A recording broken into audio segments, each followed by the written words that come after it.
유시간자 TV 오늘 영상은 7급 교과서 한자어 첫 번째 시간으로 4개 단어를 보도록 하겠습니다. 먼저 계산이라는 단어를 보겠습니다. 계산은 셀개, 셈산으로 셈하여 값을 얻는다 하는 뜻입니다. 먼저 셀개를 보겠습니다. 셀개는 말씀 언과 열십이 합쳐진 글자입니다. 말씀 언은 소전을 보면 이렇습니다. 이것은 소리음과 거의 같은 모양입니다. 입에 나팔을 물고 있는 모습은 같습니다. 그러나 소리음은 윗부분은 설립으로 아랫부분은 가로 왈로 바뀌어 만들어졌다고 유시간자 TV 17번째 영상에서 보았습니다. 그런데 말씀 언은 한일이라는 부수가 4개가 있고 그 밑에 입구가 있는 모습이 되었는데, 이것은 말씀이라는 뜻은 4번 생각할 만큼 신중하게 생각한 후에 입에서 나오는 것이라는 뜻에서 한일이 4개가 있는 모양으로 바뀌었습니다. 그리고 열십은 딱 10개의 숫자를 나타낸다기보다는 두 손을 쫙 펼친 숫자, 즉 큰 수, 많은 수라는 의미를 갖고 있습니다.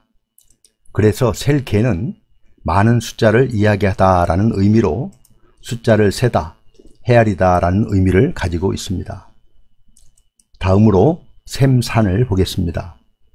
셈산은 대나무 죽과 눈목 그리고 밭들 공이 합쳐진 글자입니다. 대나무 죽은 여기에서는 계산할 때 사용하던 대나무를 깎아서 만든 산가지를 나타낸 것입니다. 눈목은 사람이 눈을 그린 것이고요. 밭들 공은 양손을 나란히 위로 내밀고 있는 모습을 그린 글자입니다. 그래서 셈산은 두 손으로 대나무로 만든 산가지를 들고 눈으로 찬찬히 살피고 있는 형상으로 셈하다 라는 뜻의 글자입니다. 그래서 계산은 셀개, 셈산으로 셈하여 값을 얻는 것을 말하는 것이죠. 다음은 계획이라는 단어를 보겠습니다. 계획은 셀개, 그을 획으로 어떤 일을 앞서서 생각해 놓는 것을 말합니다. 셀개는 바로 앞에서 살펴보았고요. 많은 숫자를 이야기한다 라는 의미로 숫자를 세다, 헤아리다 라는 의미를 가지고 있는 글자라고 하였습니다. 그을 획을 보겠습니다. 그을 획은 그림화와 칼도가 결합하여 만들어진 글자입니다. 그림화는 붓율과 밭전이 합쳐진 글자인데, 붓율은 갑골문과 소전의 모습은 이런 모습입니다.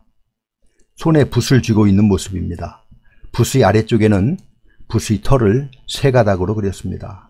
그래서 그림화는 붓을 들고 그림을 그린다 또는 붓으로 밭의 경계선을 긋는다 등의 뜻이 있습니다. 칼도는 칼의 모양을 그린 글자인데, 여기에서 쓰인 칼도는 글자의 오른쪽에 쓰이는 모양입니다. 그래서 칼도는 칼도인데 칼을 세웠다고 해서 선칼도 방이라고 합니다. 방은 글자의 오른쪽에 쓰이는 부수를 말하는 것이죠. 칼도는 한쪽에만 날이 서 있는 것을 말하고, 칼검은 양쪽에 다 날이 선 칼을 말합니다. 그림화에 옆에 칼도를 붙인 그을획은 그린 것들을 칼자국을 내서 나누다 라는 의미가 되어서 긋다, 구획하다, 쪼개다, 나누다 등의 뜻을 가지고 있습니다. 그래서 계획은 셀개, 그을획으로 한자적으로 뜻을 살펴보면 무언가를 구획한 것을 머릿속에서 곰곰이 세워보는 것으로 어떤 일을 앞서서 생각해 놓는 것을 말합니다. 다음 단어는 시계입니다. 시계는 때시, 셀개입니다. 시간을 볼 수 있는 기계가 시계이죠. 때시를 보겠습니다.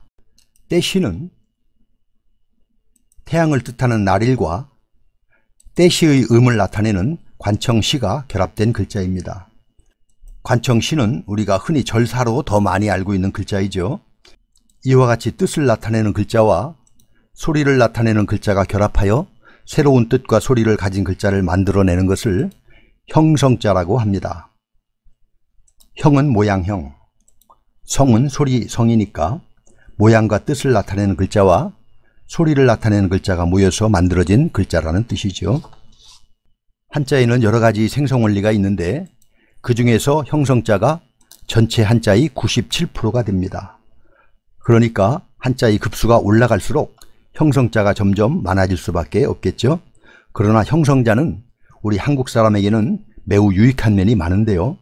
왜냐하면 우리가 한자를 알던 모르던 간에 일상에서 계속 사용하는 단어인데 우리가 조금만 노력하면 그 한자의 음과 훈을 바로 익히고 잊지 않을 수 있기 때문입니다. 그래서 시계가 없던 시절에는 태양의 움직임으로 때와 시간을 짐작했는데요. 해를 보고 때를 안다는 뜻입니다. 그래서 때시는 시간의 단위로 때, 기한 등의 뜻입니다. 개는 셀 개로 많은 숫자를 이야기한다라는 의미로 숫자를 세다, 헤아리다라는 의미를 가지고 있는 글자라고 하였습니다. 그래서 시계는 때시, 셀 개로 시간을 헤아릴 수 있는 도구다라는 의미로 시간을 볼 수 있는 기계를 말합니다. 다음 단어는 시간이라는 단어입니다. 시간은 때시, 사이간으로 어떤 시각에서 다른 시각까지 길이를 뜻합니다. 때시는 방금 살펴보았죠. 뜻을 나타내는 날일로 태양의 움직임에 따라 때나 시간을 헤아린다라는 의미이고 옆의 관청시는 음을 나타내어서 때나 기한 등을 나타내는 때시가 되었다고 했습니다. 사이간을 보겠습니다. 사이간은 문과 날일이 합쳐져 만들어진 글자입니다. 문은 이런 문과 날일은 해를 의미하는 글자이지요. 이것은 문틈 사이로 해가 보인다 또는 문틈 사이로 햇살이 들어온다 라는 의미로 사이, 틈새라는 뜻을 가지고 있습니다. 그래서 시간은 때시, 사이간으로 때와 때의 사이를 말하는 것으로 어떤 시각에서 다른 시각까지 길이를 뜻하는 단어입니다. 자, 이렇게 해서 7급 교과서 한자어 중에서 4개 단어를 보았습니다. 다시 한번 정리해보면 계산은 셀게, 셈산으로 셈하여 값을 얻는다는 뜻이고요.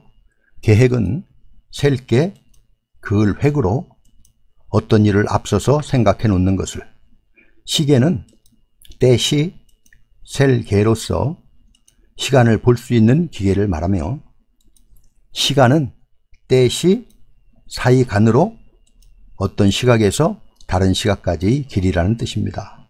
우리 다 같이 한번 써보도록 하겠습니다.